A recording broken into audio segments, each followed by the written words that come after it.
Hi. Welcome back to Millennial Movie Club. If you're watching on YouTube today, which you better be. Hi. Smash that subscribe. You might notice things are looking a little bit different today. Whoa.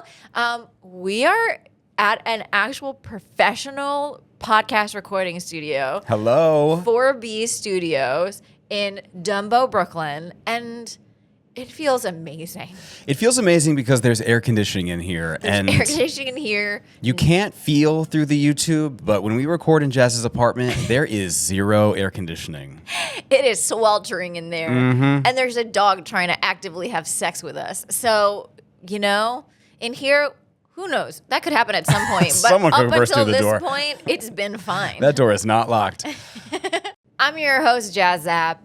And a fun fact about me is that every week we've sort of officially started to try to dress in theme of the movie that we're doing. Today did not happen. Today did not happen, but in my mind, to make this make sense, I was like, I'm just going to dress like I am a 10-year-old lesbian, daughter of a grown lesbian, going to bed, about to have my house broken into. And I feel like this is exactly what it would be. I thought you were going to go like on vacation, but Okay. A Muppets Take Woodstock vintage t-shirt. I love it. Yeah, thanks. It's fun. It's also, full disclosure, 800 degrees in New York right now. I needed to wear something that wasn't going to touch my skin. Yes. I thought about wearing a sweater today since we'd be in a studio because I was like, I never get to wear any of my like warmer clothes. I would have been dead out on the street. Yeah, you would not have made it here today. Dead on the city bike that I took here. Mm-hmm. Anyway, who are you? Hi, I'm Jodie Foster's biggest fan, John Hinckley Jr., and I'm here because... No, I'm Jackson McClaskey.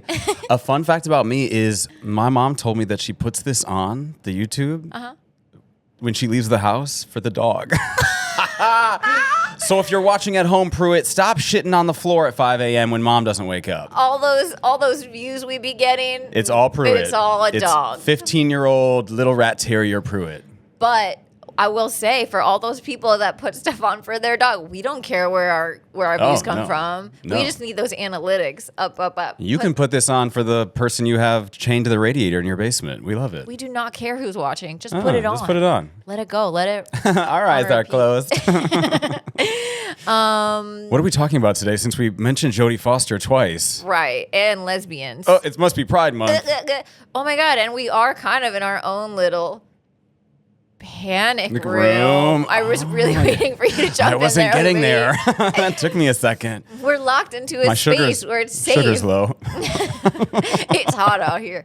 Yeah, we are talking about panic room. Some of you might have caught on that we made a panic room joke. It might have been last week or the week before. Yeah. Where we were like, oh, never mind, we didn't release that episode. And I got some DMs that were like, wait, but what? Do people like this movie? I don't know. I feel like if you didn't have TNT on in your house, you didn't see this movie. That's accurate. You know what I mean? Yes. It always was on TNT or USA. Characters welcome. Yes. Characters welcome. And people have been like, why didn't you release that episode? And I did say it once before, but we didn't say what movie it was. Yeah. We just had a tech disaster, but huge disaster. We're like, let's give it some space to breathe. Let's come back to it with a new set of eyes. We're like, let's wait until we are actively panicked as a nation to do this episode. And here we are doing Panic Room. Shall we set the scene? Let's set the scene. Let's set this mother effing scene. Okay, ready? Trapped in their New York brownstones panic room. I put on my panic voice, my professional voice over. You sound like the lady that when you press the button in the car. Oh, like an OnStar. OnStar. That took me a second. Trapped in there.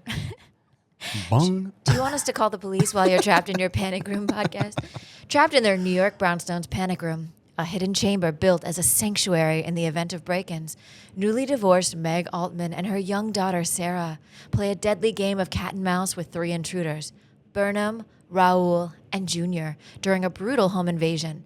But the room itself is the focal point because what the intruders really want is inside it. Dun, dun, dun. What my intruder wants is inside me. Inside me. At least in my fantasies. In my panic room. My butthole. Who directed this? Oh, you know, Mr. Finchhead, that it is a David Fincher movie. I'm a Finchhead. Finchhead. Our unsaturated directorial dad. Yeah. Yeah. Yeah. R.I.P., right? He's alive. Oops. Who just died? Who is the big one that just died? Wow, we have a fact checker live in the studio who can help us so we don't have to pause and Google everything. I almost said David Byrne. David Lynch. Thank you. David Lynch. Okay, Lyncher, Fincher. It's just Lynch and Finch. That's We should stop talking about Lynch. fair enough. Burnham. He actually turned down the offer to direct Catch Me If You Can, opting to do Panic Room instead. Also directed a movie we just recently did, which What was was that? That Was Fight Club. Yeah. Also not starring is a lot, but featuring Jump scaring Jared Leto with yeah. another strange hair choice. He said, I'll only do the film if I get to have wacky hair. And they're like, Can't we okay. just... He's like, I'm going to go do 30 Seconds from Mars. Leading lady Jodie Foster playing Mother Meg. Mother Meg. Mother Meg. Mother Meg, I get my diabetes medication. Nope. Jodie Foster started acting at the age of 3. Her first acting job appearing in a Coppertone suntan lotion commercial. She was a baby? She was a tiny little baby getting her bathing suit bottom pulled down by a puppy. That's her on every bottle. She received 2 Academy Awards before turning 30 for The Accused and Silence of the Lambs, which, I don't know about you, makes me feel like a trash person. Why? Because she accomplished all of that before she turned 30. Yeah, but she was like a child star. You know what I mean? Like if you had been in She got Taxi started Driver really early. at 13, I would be like, yeah, if you're doing a podcast now in your 30s. It's okay. Well, I'll get over it when I get famous. A side note, I'm like currently, my algorithm knows that I'm sad and pathetic because it's now sending me a bunch of posts being like, Oprah was 35. Vera Wang didn't make she- her first dress until she was nearly dead. Martha Stewart started her catering company at 34, Yeah. and then she was a billionaire the next year. I'm Yeah, like, all Alan right. Rickman reached out of the grave to get the script for his first movie, and you're like, oh, we get it. And then he immediately went back into the He grave. died. It's like, we get it. We're not that old. Yeah, they're like, there's still time for you, sad 34-year-old woman. Do you feel old? I'm having some feelings about turning 35 this year. Okay. I'm turning 33, so I'm a spring chicken. So just wait for your... I called it a quarter-life crisis the other day. My boyfriend goes, how long are you planning on living? How old do you think you're going to be? I was like, fine. Trimester life crisis. Bitch, I don't know. I'm scared. It's okay. This podcast will do the trick. Anyway. It'll kill us both. She also said, which also depressed me, that her only regret in life is that she would love to know what it feels like to not be famous. And I said, bitch, shut up. Okay, but to be fair, as someone who has tasted the liquor of fame. You? Yeah. From... Well, you know, I had that TikTok following for a while. Oh, that's true. Well, you still do. I have the following. I just don't post on it. Jackson has over 100K followers on TikTok. Sorry to And embarrass that you. And he means nothing to rejects it. anyone. You know how many of us would kill for that? If I could give it to someone, I would. Take over. I'm good. You and Jodie Foster can go jerk each other off. I got recognized the other night at my job that I have to pay the bills, and this person was putting their hands all over me, and I was like, "Hey, you can't touch me!" Like, Ooh, and that ooh. sounds so, you know. No. But there is But like you are like a sex symbol on the internet. Okay. No, it's true. When Who? To the dog that's watching this currently? No, to everyone in the DMs being like, oh, best fucking luscious lips on the internet. I posted like some Show thirst feet. traps of us on the podcast story the other day. It was saw like, that. Hot host alert. You did not ask me about that. No, I did not. Anyway, everything you own is mine. And I went into our hidden The secret request folder. yeah. Nothing was about me. Let me assure you. Okay, it was all like, you got that right, hottest, yummiest, scrunchiest. Let me get in that booty hole. Okay, you are a sex symbol whether you like it or not. All that to say, I get what Jodie Foster's saying that like, because it's Fame is comparable. hard. No, but like, can you imagine being Jodie Foster and trying to go to the grocery store? No. Right. I get it. She's never known a normal Someone life. tried to shoot the president to impress her. Like, there is a level that I understand Jodie Foster. I get it. She's never lived a normal life. That's Yeah. really hard. Just get plastic surgery to be Put a bag over your head. Yeah, get unrecognizable, or just get old enough that people stop caring about you. Or You're a woman. Just do the 4th season of True Detective. Her last fuckable day, right? Her last fuckable day was years ago. So To you. I'm in there like butt hair. Anyway, moving on. Speaking of child stars who've never known a normal life, Kristen Stewart plays daughter Sarah. Case Stew. Case Stew. Her favorite horror movie is The Shining. Something you two share. It's not my It's not your favorite, but it's one that you like. Yeah. We know her from the Twilight Saga. And she recently got married. Yeah. Happy gay married, Kristen Stewart to Dylan Meyer in an intimate low-key ceremony in Los Angeles at Casita del Campo, a Mexican restaurant in Silver Lake. I don't know. That's right. They said more chips. Can we get more chips? They said, we're lesbians. We don't have sex anymore. We can eat as much Mexican food as we want. Anyway. Beans, honey. And then, of course, our 3 intruders, played by Forrest Whitaker, Jared Leto, and Dwight Yoakam. Dwight Yoakam. I'm sorry, terrifying in this Terrifying. film. And such a good actor. Such a good For actor. a country singer. Yes, that's Yeah. right. Yeah. But you know what? I feel like country singers, that reads. Like, What's the lady from, is it Little Big Town? I don't know country. Battle of Little Bighorn. Yeah, Little Big Butthole. I know what you're talking about. But she Yeah. was on Broadway, and she's on Righteous Gemstones, and she's not Kelly Pickler. I'm thinking it's a blonde woman. Yeah, I but know she's who a you're really good actress. So I'm like, you know what? Good for you. Because you know what? Country singers, they know pain. They tell stories in their songs. They're storytellers. They want their truck back and their girlfriend back and their dog back and everything. They Absolutely right. said, we're storytellers. The men, they want their woman and their dog back. And the women, they all want to murder their husbands. They know. They want to get away with killing Earl. They've gotten into the mind of a killer. And so these make very convincing actors. You're right. Speaking of the minds of killers, should we read the reviews? Yeah. That was good. Thanks. Yeah, I'm working on my it's segue. Sometimes they're crunchy like peanut butter. That was smooth like peanut butter. Yeah. Either way, they're like peanut butter. For some cases, they will kill you. Starting with Mick LaSalle from the San Francisco Chronicle. He writes, it might sometimes forget to make sense, but no matter, since it creates enough tension that the audience can hardly think anyway. And I agree with that. I thought he was saying like the audience, like most audiences can't think anyway. Who cares? Anytime. They're He's not like, thinking about these shit. people aren't thinking. This was before the era where people were actively texting while watching movies. So Yeah, you had to find something else to do in you the had theater. to be thinking about what's happening. But I found that to be very true because this was a first watch for me. Mm-hmm. And I was not poking holes because I was so tense. You didn't watch it on TNT? No. Oh. I do not go out of my way to watch things that make me uncomfortable. Okay. I am a P word with a capital P. Ah. And I'm just peanut. like, allergy. And I just want to be happy.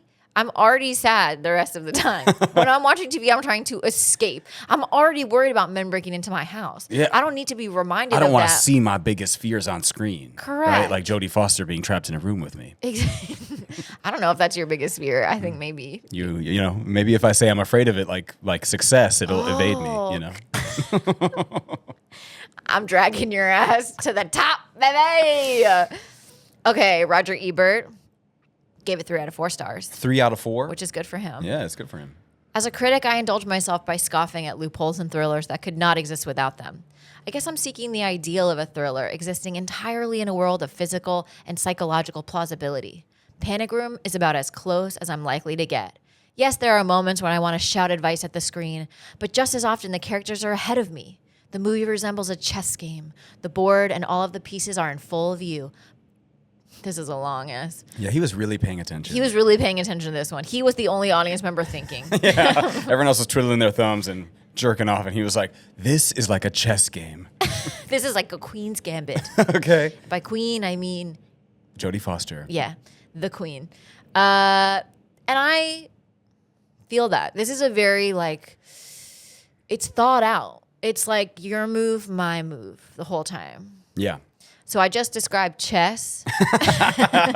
Thank you. For those of you at home, like my dog, who don't know chess, it's like your move and then I make a move. That's chess. That's chess. Mm-hmm. So Anyone who doesn't understand movie criticism, that's what he meant. Anyway, let's get out of all this heady shit and let's get into the real shit. The letterbox. Where my community. letterbox babies at? Bunny writes, "The power of lesbians is stronger than men, confirmed." Yeah. And I said, yes, it is. Yeah. Yes, it is. These men need to get their shit together. And I say that and I mean it across the board in every aspect of life. As a man sits across from her. Not gay men, not queer men. Y'all have it together. I don't know. They're not exempt. The men in your DMs, they need to get it together. Prison. The Burnham character, though, for me, Forrest Whitaker's character, and we talked about this the last time we talked about this, but like... Let's keep it fresh. But it's like, there's part of it that you kind of want him to... He's not the bumbling one. He's actually the one thinking. He's like the tragic but anti-hero. Still, he's doing a bad thing, right? So you're like... Yeah, you're like, but he knows sense, but he's still making bad decisions. Right. But it's like, at least you know you're making bad decisions. Yeah. You're not dumb. You're just sympathetic. You're just stuck in a bad place. He's Anti-Hero by Taylor Swift. And Jared Leto is the in sexy a bad baby. Place. Jared Leto has cornrows. We didn't mention that. Oiks. Dallas France writes, "It's truly impressive how Jared Leto can play a total douchebag in such a wide variety of roles." Yeah. And he's not wrong. I don't know Leto. Personally? No, I wouldn't. I don't think I'd talk to him, but I don't know. I don't know that much of his filmography. Dallas Buyers Club, he won an Oscar. I know. I didn't see it. Neither did I. Anyway. But what, like, besides what? And, well, here's the thing I always forget about Jared Leto is that, like, he'll show up in things and I'll be like, what's he doing here again? People putting, like, this, like, rock star and shit because he's pretty. But then I forget, like, he was in My So-Called Life. He started as an actor. Like, yeah, I was about to say, was he an actor first and yes. then okay. He was an actor first. He was, like, a teen star. He was everyone's, like, heartthrob opposite Claire Danes. Remember when he didn't know about COVID because he had been living on some, barefoot commune or something, and then he came out of there and was like, what? Remember when he climbed the Empire State Building to promote his last album? No. Yeah, because it was a publicity stunt that nobody cared about. They're like, if this guy's not climbing the Empire State Building, I don't want it. If only I would have known, I would have put Parkway butter all over the top of that thing. Slip, slop, Then we would have heard about it. Then we would have made some news. Robin writes, men. Robin Wright from House of Cards? I wish. This What's bitch she is on doing watching Letterboxd, this? like, dee with her cunty little bob. Robin Wright writes, men break into woman's house. Men destroy woman's house. Men threaten woman's livelihood. Men threaten woman's child. Woman fights back. Men, what's your problem? What's wrong with you? And that's the plot. That's literally the plot. Yeah. She, pokes back at them, and they're like, you're a You bitch! It's That's crazy. what it feels like to be a woman on the internet. 1,000%. I don't envy that. Is to be like, hey, this man said something kind of mean to me. And men are like, shut up, bitch! They're like Ryan Philippe and I Know What You Did Last Summer. Be quiet. We don't talk about it! Yeah. And then you're like, oh, okay. Oh, thank you for the engagement, sir. I just want to talk about my art. Yikes. Anyway, shall we slip off the Empire State Building right into the plot? Yeah, slip slops. Yes. Sorry. Time to get serious now, because this is a serious thriller. I need to cross the other leg. I need to uncross my legs and let my coochie breathe, because I'm already clenching. Mine's closed. It stinks in there. The plot of this movie is about a panic room. Because Meg Altman, played by Jodie Foster, and her daughter Sarah are moving to the Upper... West? Yeah. Yeah? I think so. Upper East? Hey, Upper West Siders. XOXO, Gossip Meg Girl Altman. here. Meg's stuck in her panic room again, that clumsy bitch. I never watched Gossip Girl. XOXO. Wasn't it the guy the whole time? Spoiler alert. You can cut that out if you want. My dog has never seen it either. It's spoiled for him. Your dog just throw up everywhere. It's like, it was Dan. I'm so mad Gossip Girl spoiled. I have cataracts. I'll never see it. I'll never see this. But Jodie Foster and her daughter, Kay Stu, move to the upper insert direction side because Meg and her husband, a rich person, are getting a divorce because the husband is sleeping with some younger lady. Shocking. Rich white man cheats on a wife, but there's something I need to bring up. Okay. And that's Is it about me? Yeah. We're all here. Say it. This is an intervention. That happened 3 years ago. Yay. No, is that the opening title sequence of this movie that is meant to be a very stressful thriller. Yeah. If you take out the haunting soundtrack, Yeah. literally looks like the opening sequence to so many rom-coms we've just watched. Yeah, if you would have put underneath it like, this will be an everlasting. Yeah. You'd be like, 2 New York City singles. KT Tunstall shit over there. It's Moving all to like, an upper townstone. it's literally... That's what they call it. Oh, you're right. They do call it a townstone. Did you watch that movie? I did. It's because it's a townhouse on a And a brownstone. brownstone. He goes, we call it a townstone. Whatever Pierce Brosnan knockoff that is. But literally, the opening credits were created by a title design company called the Picture Mill and a special effects it took 2 companies to make this opening, and it took them 1 full year to make the opening sequence, which is literally B-roll of New York City and word art. A 9-year-old would make that with a drone today in 8 hours. Today. Yeah. A year. 2 companies. I was like, and it's so not on brand. What was that? She was speaking in code. Morse code out my mouth. I was like, why? So off brand for the rest of the movie, but Yeah, it is weird. I It's couldn't get over it. fun. I mean, I was like, Yeah, look at the city. too much fun. It's for introducing what us it to is. New York. Right. You know? We need that at the beginning of every movie set in New York. We set do the scene. need a drone shot over the city of Central Park. Anyway, continue. They're moving into this townstone. It's gigantic, 3 stories, and they're being shown around by Pierce Brosnan knockoff and the Cunty broker. I love her. I love her. I think that's how she's credited. Kristen Stewart is, yip yapping and Razor scooting around these She's like, hardwood floors. kid, knock it off. It's like, kid, the scooter. It's like, and then kid, the elevator, because there's an elevator. There's an elevator in this townstone. Because apparently it was owned by some pharmaceutical guy, Rich some old rich man. person, and he was invalid in his later years, so Yeah. he needed the The up and the elevator down. and too much space. There's a lot of space, but he had help. Right. Because then the guy goes, "How is it just you two, or you have help?" And Jodie Foster's like, "It's just us." Nobody for the slaves' quarters, please. Yeah, please. And she's like, "No, it'll just be the ghosts." But Jodie Foster notices in the main bedroom. She's like, "Huh," because she's Jodie Foster. Anybody else? He goes, "Wow, you're the first person that noticed." She sees everything. The room is much smaller. She was like, "This room's smaller." There is behind the mirror against the room a full panic room, which I guess at the time I was reading was like a thing. Yes, that's what inspired this movie. Was really? like him seeing a story in the paper. I don't know how people got their news back then. Being like, this is a trend now. The rich and elite are getting panic rooms installed in their homes. It's like post 9/11, like, yeah. Yes. it's not like they're going to crash a plane into your brownstone.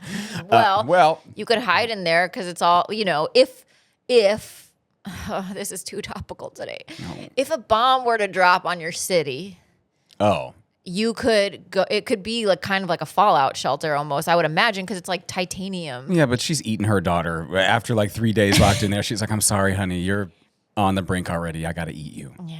Yeah. You're full of sugar. Well, You're she's diabetic. diabetic. You're void of sugar. I don't know how She's diet. diabetes works. Write in the comments if you know how diabetes works. Anyway, My stepdad had diabetes. He's dead now.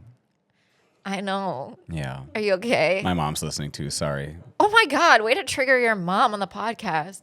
She knows that her husband's dead. Trust me. Oh, okay. Well, as long as we're all aware. Jodie Foster is not sold though on the panic room, right? They go inside and the door closes, and you can tell that she's visibly like She's like, open uncomfy. it. She's like, open the door, please. Open it. She's Open the door, definitely please." claustrophobic. Yes. And they decide to buy the house anyway, right? Yeah. Now, the very first night that they're in there, this movie, what I appreciate about this, it wastes no time. They get right to the point. Within the first 20 minutes, we're introduced to them and then the 3 people coming to break in. The rising action and the conflict. Within the first 20 minutes.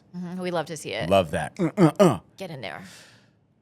The 3 guys come to break into this home, right? 3 people.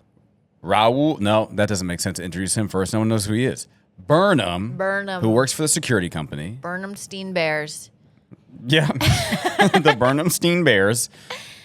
The grandson of the former owner, who Junior. we don't know off the bat, but given that his name is Junior.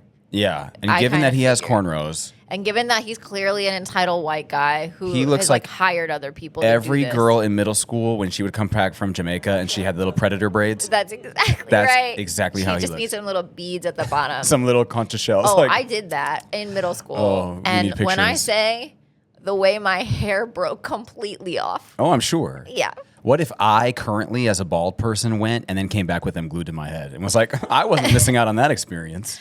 You know what? I would say you got to catch up on these things you didn't get to do. I'm not going to miss out on life just because I'm bald. That's exactly right. I got to grab life by the skin. By the balds. Yeah. Grab life by the balds. We're going to make a t-shirt. And the third intruder is Dwight Yoakam, a country singer. Bro. Yeah. He's like, what's this guy doing here? He's like singing. I broke into this rich lady's house. But it's Raul who is a surprise to Burnham. Yeah. Burnham thinks that it's just him and He's Junior. like, what's this fucking guy doing Who's this guy? He's wearing a full ski mask and has a gun. The whole time. Yes. We don't see his face the whole time, which is scary. Yeah, I think that's why people wear ski masks. To be scary. Yeah. Got it. I don't even think people go skiing in those anymore. Really? No, because they look like scary people. They look like they're going to rob your ski lodge.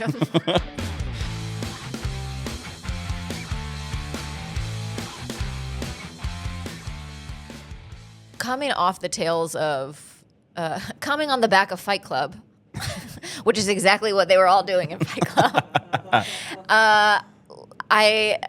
David Fincher was like, that was a very complex shoot. They had a million different locations.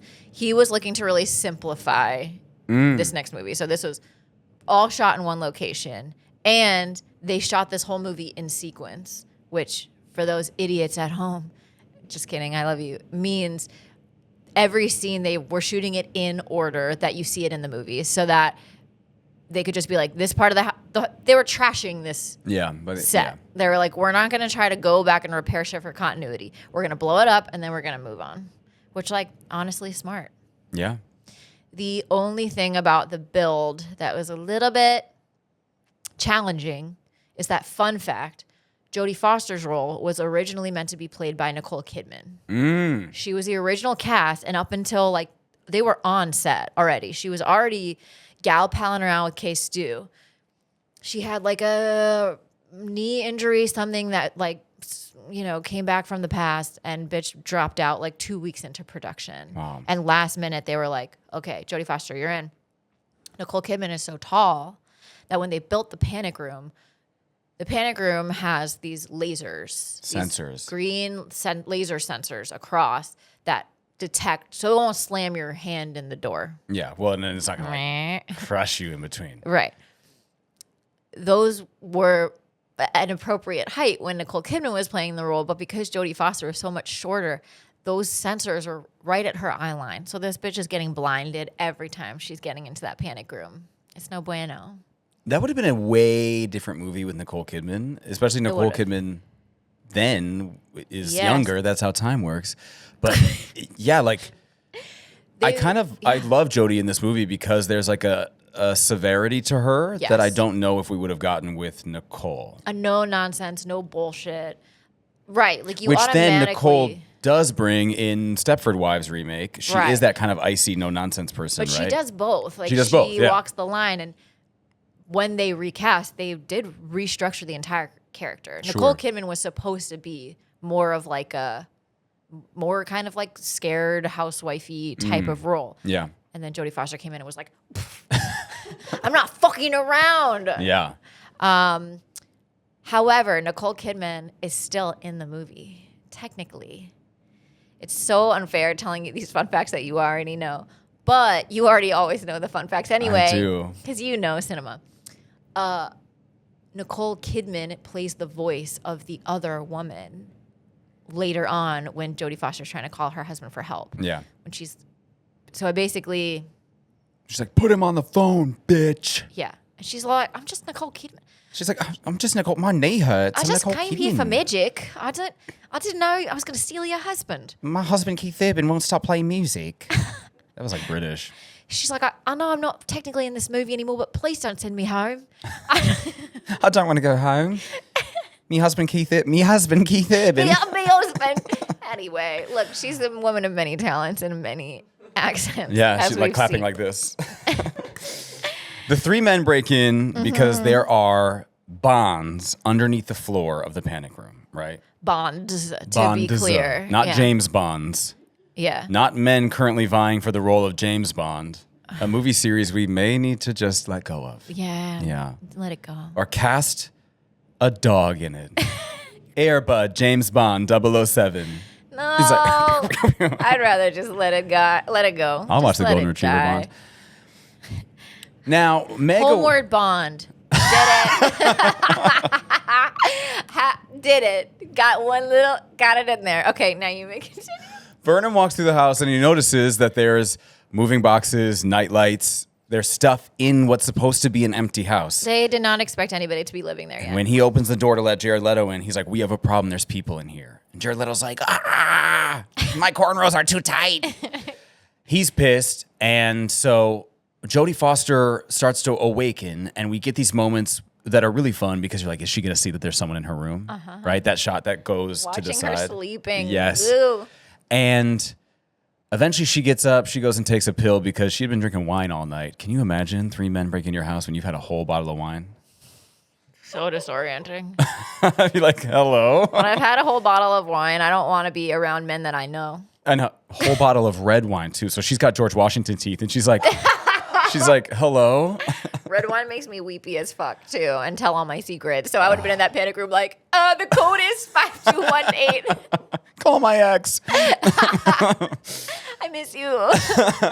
So she wanders in the panic room and sees on the screen that there's people in there. And she's like, is this like some old footage or something? Yeah. And then one of them drops a basketball or something. And she hears it downstairs, realizes that there's people in her house, in her new townstone. Ugh.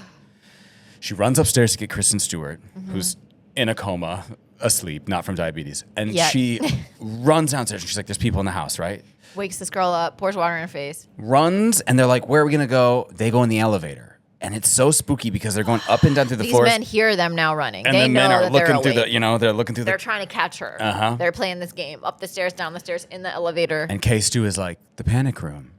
And Jodie Foster had literally just been in there. Yeah. That red wine is like really eating her brain. She's like, They go up through the elevator, run into the panic room, and just slam the door as the three of them run into the room. Now the movie really begins. The titular panic room. We are inside the panic room. room. In it. And of course, she's so proud of herself that she set up the phones that day, but she did not set up the phone inside the panic room. To make matters worse, this whole movie is just the game of to make matters worse. If you're a younger person watching, people used to have home phones. A landline. Right? The panic room has its own phone system. She also has a cell phone that she neglects to bring in with her. Yeah. However, Burnham and Bailey, he works for the company that sets up these rooms. Yeah. So he knows everything about how they work. He knows that the phone's not set up. He knows all of this shit. So they're kind of like, they're in there, but there's nothing they can do. Basically, we just have to wait for them to come out. We need to goad them out, right? Yeah. So the two bumbling idiots, Jared Leto and Dwight Yoakam, start trying to break through the floor of the panic room by going through the ceiling of the, right? And Forrest Whitaker's like, you all are wasting your time. He goes outside, he has a flash of genius, and he sees that there's a barbecue outside that they brought from Connecticut with them. And he's digs through the wall into the ventilation system and hooks up the gas tank from the barbecue into the room. It's so anxiety inducing. I feel like claustrophobic like I can't breathe. Yeah. We've been watching it. Yeah. And this is where we get a small glimpse and glimmer of the fact that Forrest Whitaker's character does have a conscience, right? Because he's not here to kill anyone. he has the gas on. And the other two are like, turn that gas up. And he's like, we're not trying to kill them, right? Yeah, also think if they're dead, we can't get in there. Right. But Jodie Foster and Kirsten Stewart are coughing, right? They're like, she's like going up there. She is like MacGyver Yeah. in this movie. She's like Lady MacGyver. Lady MacGyver, hand me the dagger. the panic won't come off. She is looking through. There are all these like supply boxes in there. She's looking for whatever she can get. There's a fire blanket in there. It's a fire blanket and there's a lighter. And she's like, I'm going to use my Silence of the Lamb's brain. And Right. she has Kristen Stewart lay on the floor.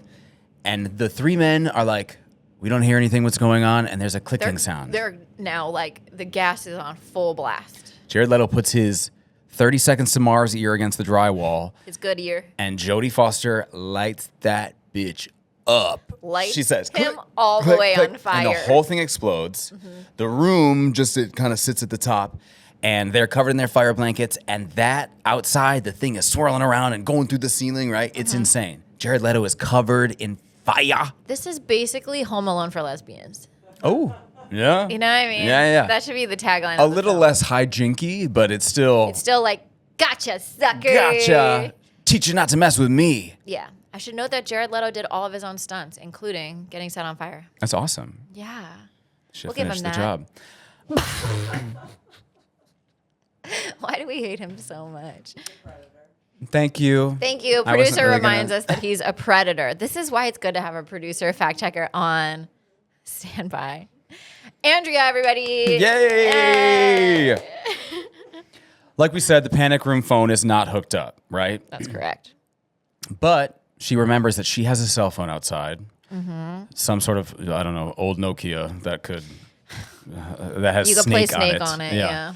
And they're watching as the two of the men are fighting with each other, right? Because they're like, oh, you did that in the third. They can't hear anything. Burglar talk. But they can watch them. So they can know when they're far enough away that they can get out of this room. Jodie Foster is like, I'm about to leave the room, and if I don't come back in a certain amount of time, Close this close the motherfucking door. Kristen Stewart's like, no, Mom. Mommy. No. I need a juice box. I'd be like, okay. Also, this whole time, Jodie Foster's like, let me know if you feel dizzy, if you feel overwhelmed, whatever, because of Kristen course Stewart has a pre-Apple Watch on that will track her heart rate. 'cause measures, She is yeah. diabetic. She's diabetic. So the three men go downstairs to argue, and Jodie Foster takes her opportunity to run out to find her cell phone. Yes. Fincher gives us this really great scene where there is no sound at all, and it's just So effective. slow motion shots of the three men arguing and Jodie Foster running through the room underneath the mattress. Her arm is like this close to Trying the to get cell this phone. one. This probably takes course over the 7 seconds. 7 seconds. But And it it's like a feels- minute and a half that we watch. It's so good. Oh, it's so good. And she knocks over a lamp, which makes a sound and a big flash. And the three men realize that the door is open and she's outside of that room. So in this sequence, we get her finally grabbing the phone, running. And then just as she gets in, Kristen Stewart slams that door. Boom. And the men are running upstairs.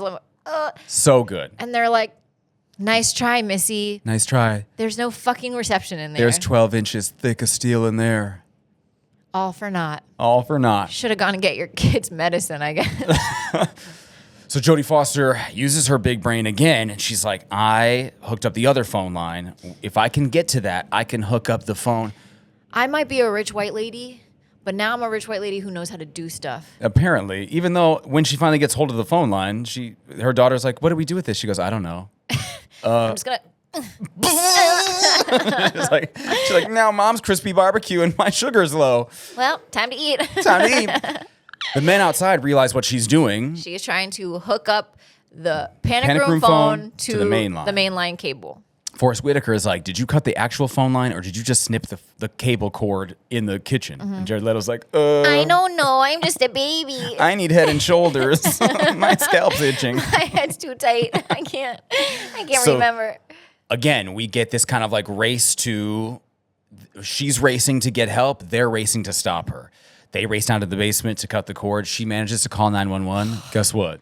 those bitches put her on All hold. that tax money for what? For them to put her on hold. She was like, I have 4 slow motion seconds, my friend. And the lady on the other end is like, hi, it's the late night 911. What do you need? Wait, hold on good? 1 second. She's like, hello? Hello? She's like, hang up. You know what? Let me call my ex. I've had a bottle of red wine. I'm calling my ex. She's like, I miss you. Wait, sorry, we're in big trouble. Wait, I have 4 seconds.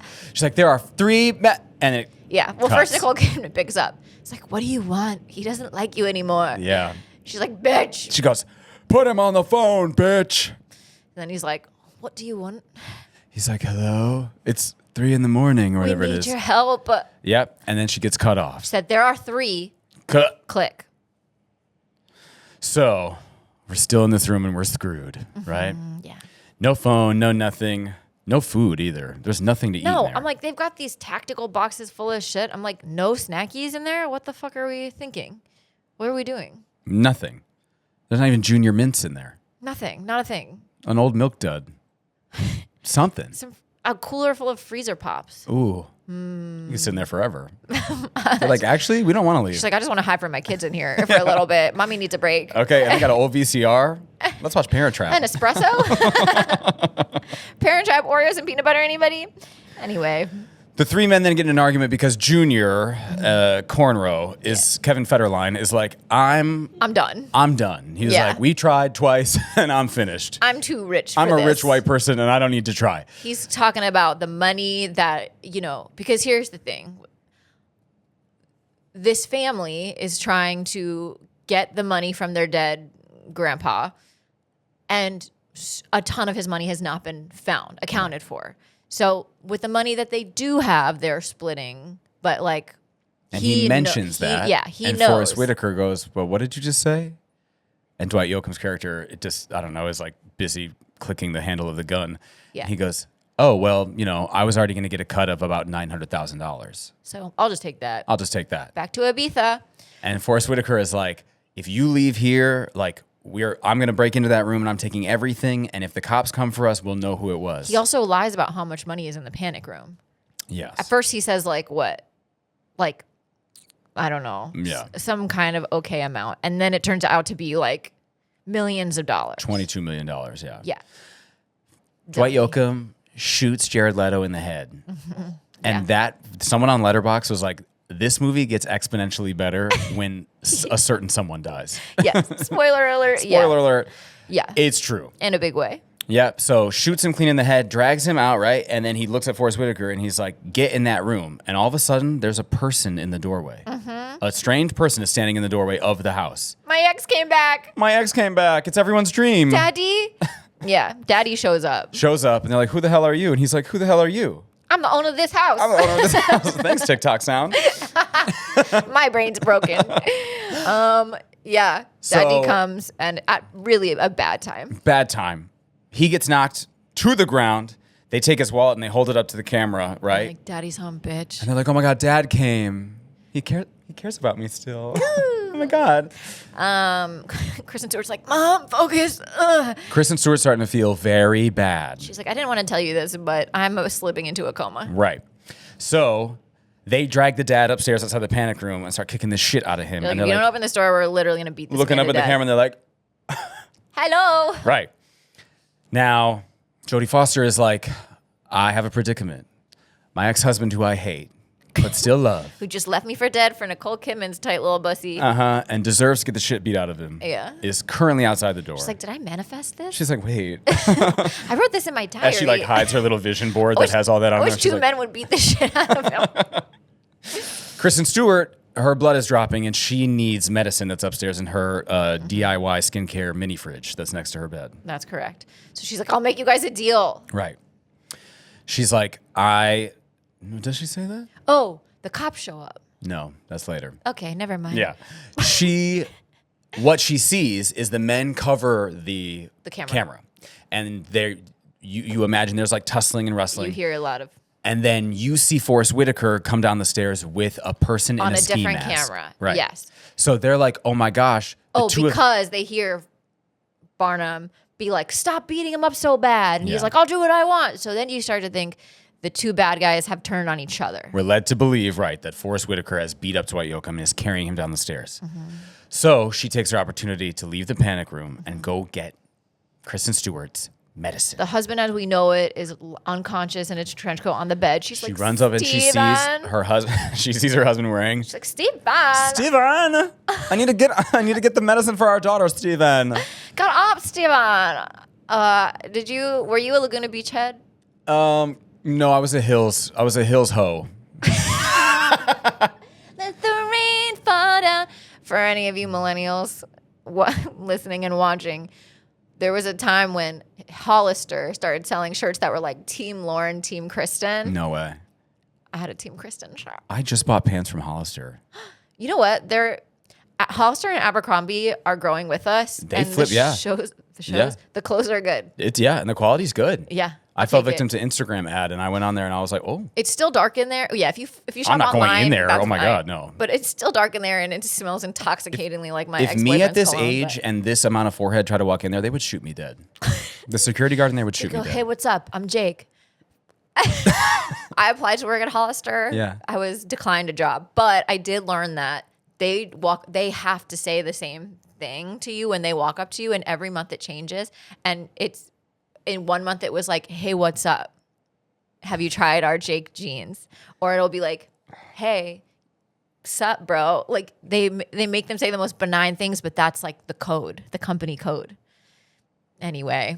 Hey, what's up? I'm sure there's a much more interesting documentary on how shitty it is to work in these places. Anyway, so Jodie Foster makes moves to get her daughter's medicine, which is in the mini fridge next to her bed. Correct. Dwight Yoakam, though, has been laying low on the bed, dressed as the husband the entire time, and the panic room door is open. Dwight Yoakam and Barnum, P.T. Barnum, played by Forrest Whitaker, get inside the panic room, and Forrest Whitaker's like, what's wrong with the daughter? She's laying there, and she's like convulsing in gray. Yeah. And Dwight Yoakam's like, who gives a shit? We're trying to get money. So as she runs up to try to get in. Dwight Yoakam grabs her, and they're tussling, and then he throws her to the ground, and as he's getting in the room, she just manages to toss. She slides the daughter's medicine bag across the floor, and it gets into the panic room just as the door is closing. But Dwight Yoakam, his hand in between the sensors is in the door, and that door slams directly on his fingers. It's so yucky. That 4 or 5 inch steel door directly on his fingers. And he's like, that mask is off as well. So we finally see his big cherub face. Is off. And the shot of her sliding that medicine bag across the floor took 103 takes. That does feel a bit Kubricky. It feels Kubricky, but I can also imagine like that takes a lot. There's a lot of error that could, there's a lot of things that can go wrong. It's not Tom Cruise walking through a doorway. No, even filmmaker brain, that moment when she throws Kristen Stewart the fireproof blanket, just the shot, the fireproof blanket lands in the shot with it fireproof blanket facing us. And I was like, I wonder how long that took. I will say it is impressive to me that it took less takes to get a monkey to do a Nazi salute in Indiana Jones than it took to slide this bag across the floor. But we'll take what we can get.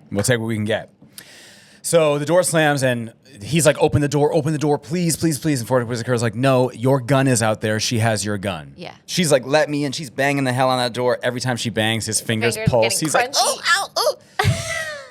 Jodie Foster is like, please let me in. My daughter needs a shot. Can you give her shot at least? And Forrest Whitaker's like, you put the gun down and go downstairs, and I'll give her a shot. Yeah. Show us on the She said, camera. I'm going to do half of that. She goes downstairs with the gun. She's like, and she goes downstairs and she's talking to her husband.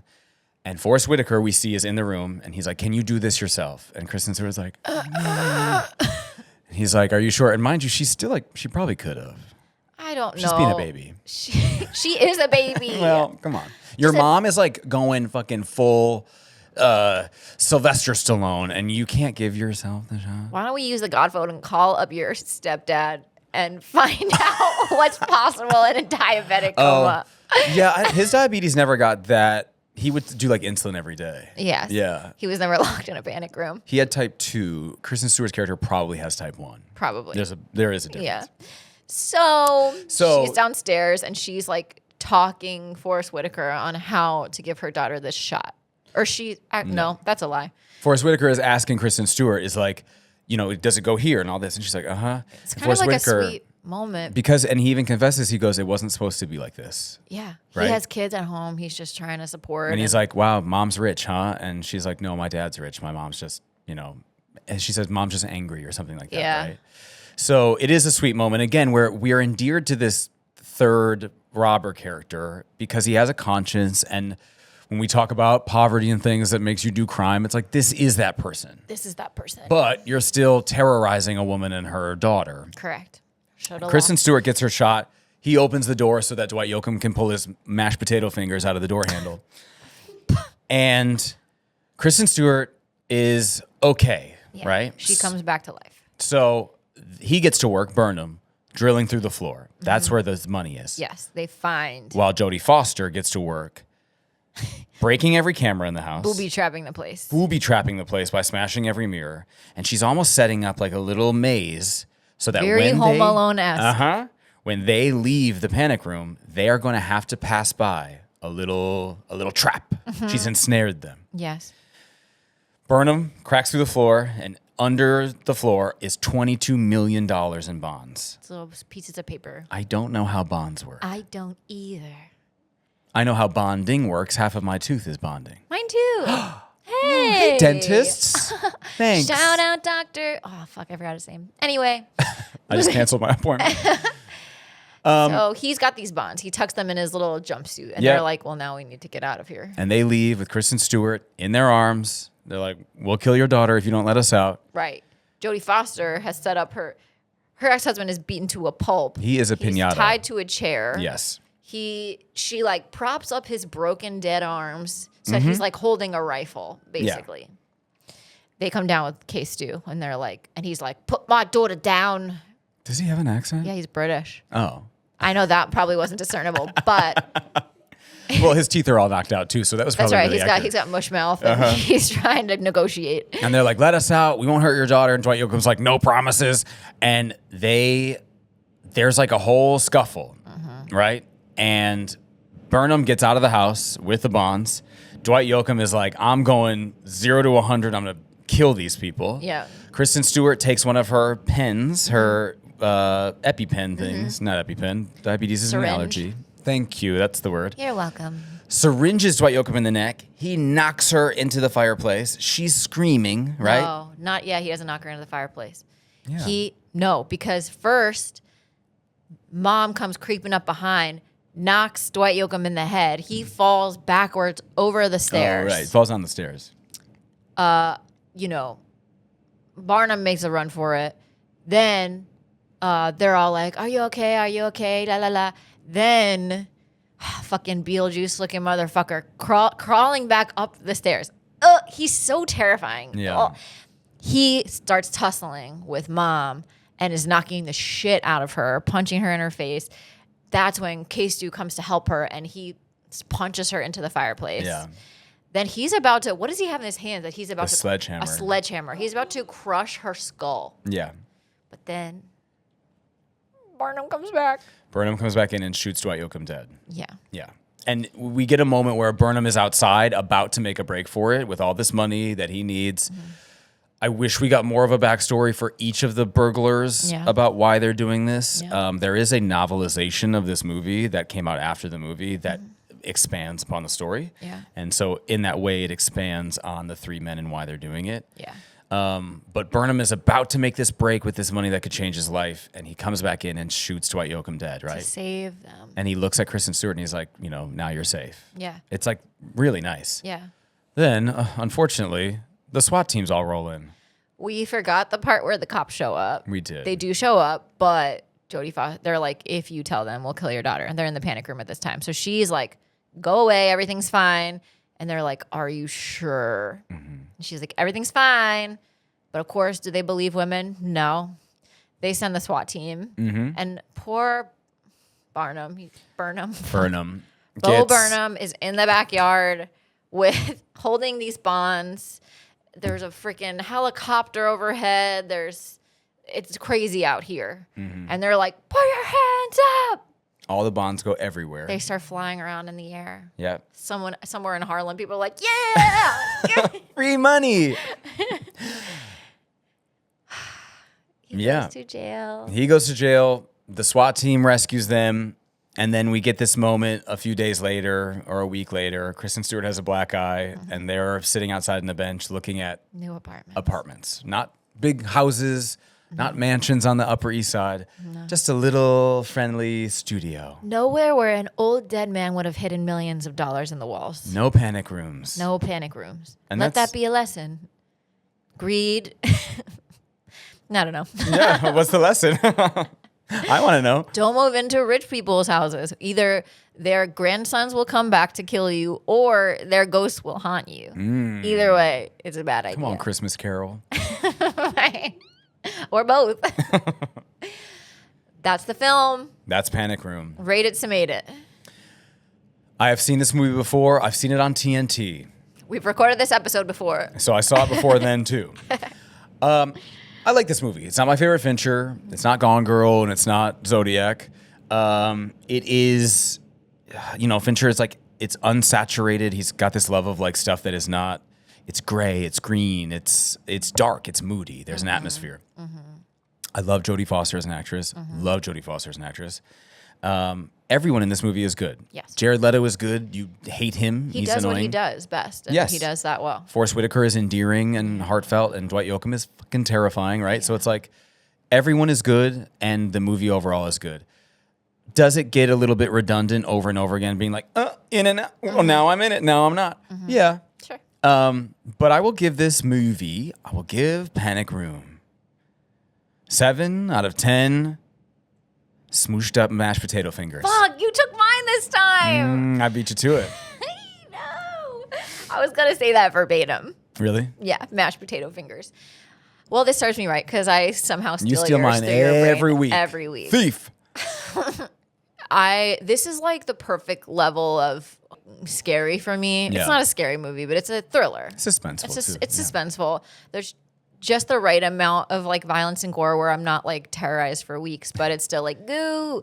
And again, we love strong female leading characters. Yeah.